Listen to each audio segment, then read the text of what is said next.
بسم الله الرحمن الرحيم. مع حضراتكم محمد يوسف، بروجرام مانجر في شركه كودزون. يسعدني ان انا اعلن النهارده ان شاء الله على انطلاق كودزون اكاديمي، نشاط جديد لشركه كودزون. باذن الله نقدر نقول ببساطه احنا وي دونت هاف ترينر، وي هاف اكسبرت. نقدر ان شاء الله نقلل الجاب اللي موجوده في سوق العمل كلنا عارفينها ما بين المعرفه والمهارات والسكيلز المطلوبه وبين متطلبات سوق العمل. كودزون زي ما انتم حضراتكم عارفين هي شركه ليها خبره كبيره جدا في مجال الاي ار بي سيستم والبزنس، فان شاء الله يبقى اضافه كويسه، ومستعنين يعني الحمد لله بخبرات ومهارات كبيره جدا هتشوفوها ان شاء الله باذن الله على السوشيال ميديا.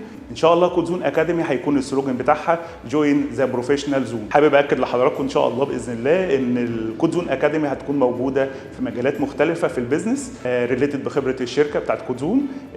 عند حضرتك شغل الاكاونتنج، السبلاي تشين، الماركتنج، بروجكت مانجمنت، الاتش ار، باذن الله متواجدين في كل المجالات، ومتاكدين ان شاء الله ان احنا هنعمل اضافه قويه جدا جدا للسوق سواء في مصر او خارج مصر كمان ان شاء الله. شكرا جزيلا.